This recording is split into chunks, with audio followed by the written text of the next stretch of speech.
Hello, my name is Guilherme Pantoja, and Google is killing Android. Off the record today.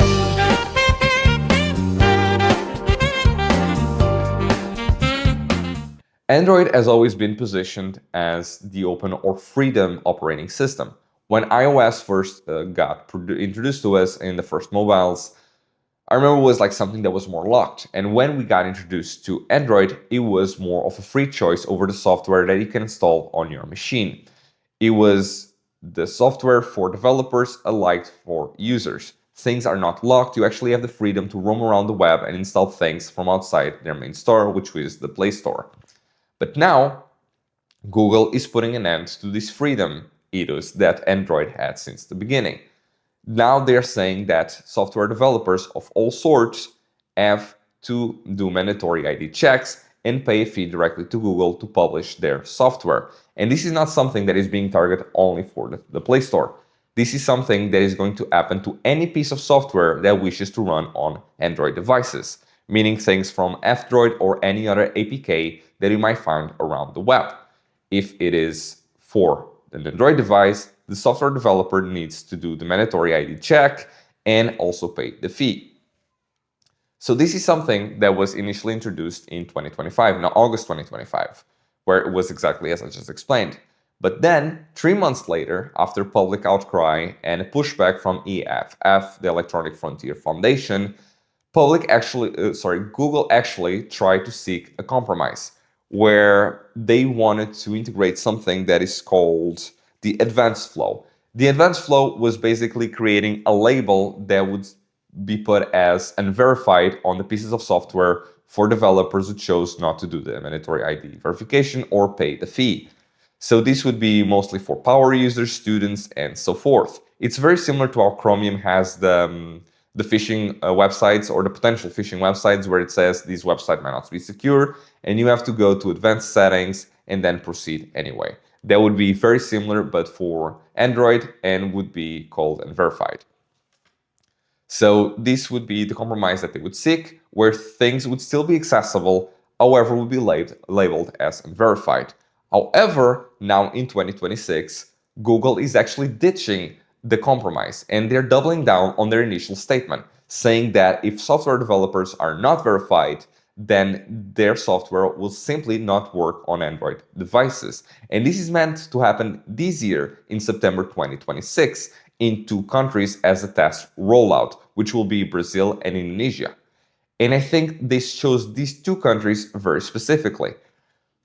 I'll just mention Brazil because that's the country that I have more information about, since I speak Portuguese, since I'm from Portugal, and they also speak Portuguese. But Brazil is the 6th largest market hub in the world. They are, of course, dominant in software for Android devices in Portuguese languages, and they are also the core engine for software development and APK development and publishing in the whole Latin America. And I believe that Indonesia follows very similar guidelines for Asia. I believe there could be equally as big for the Asian market in terms of APK and software development. But I think there's also a darker reason why Brazil got chosen, as they are currently the home for one of the most aggressive digital judiciaries in the world, which is Judge de Moraes. Judge de Moraes was the same man that put a ban on X and said that any citizen caught using VPN to bypass this bill would be fined $9,000 per day. In Brazil, the average salary or income in Brazil per year is around $10,000. Judge Moraes said that if you caught using a VPN to use social media, you'll have to pay $9,000 a day for every day that you chose to use it. That was crazy. It fortunately did not go through. It was for a very small period that it was actually banned, and nowadays Brazilian users can use X. But it goes to show how aggressive Judge de Moraes actually is towards digital surveillance or against digital sovereignty. So this is one of the darker reasons that we've got, and I want you to imagine this scenario.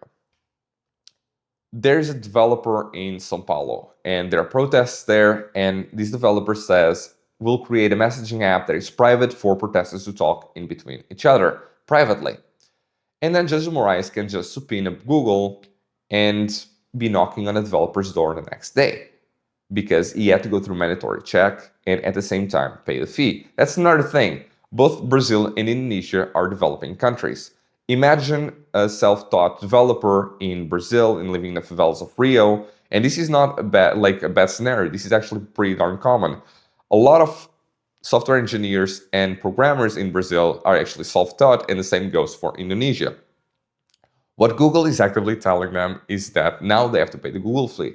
So they're telling them that they cannot publish their software for their friends, for their neighborhoods, for people, or just to publish overall something that could be actually beneficial for their society, or actually get an equal opportunity to get out of the ecosystem or the system where they live in, because Google is now putting a fee. $25 might not seem a lot for the first world, but for someone living in those conditions in a developing country, might actually be something that stops them entirely from publishing things in Android devices, or that makes them want to seek alternatives.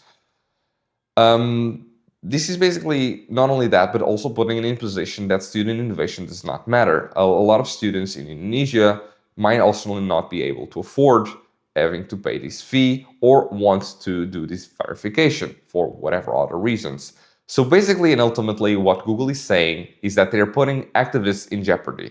They are saying student innovation does not matter, and they're putting an end to anonymity as we know it. However, there are still things that we can do against it. There's still a couple of months that we have before this actually goes into the initial test rollout.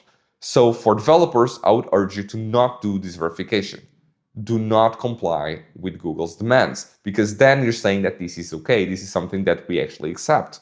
So do not verify your ID. You still have a couple of months that you can still publish and have things available. Use them. Do not verify and do not rush into verification. And the second thing is that there is a current petition that has been, I think, posted by F-Droid, and I've already signed it, and I'll put it down below. This is the ways that we can actually push back and make our voices be heard towards the sovereignty or the end of sovereignty that Google is pushing for. We liked Android because it was open and free, and now they're presenting Android to be anything but. So this has been the episode for today, friends. I hope you enjoyed it, and I'll see you next week. Until then, remember, this has been Off the Record.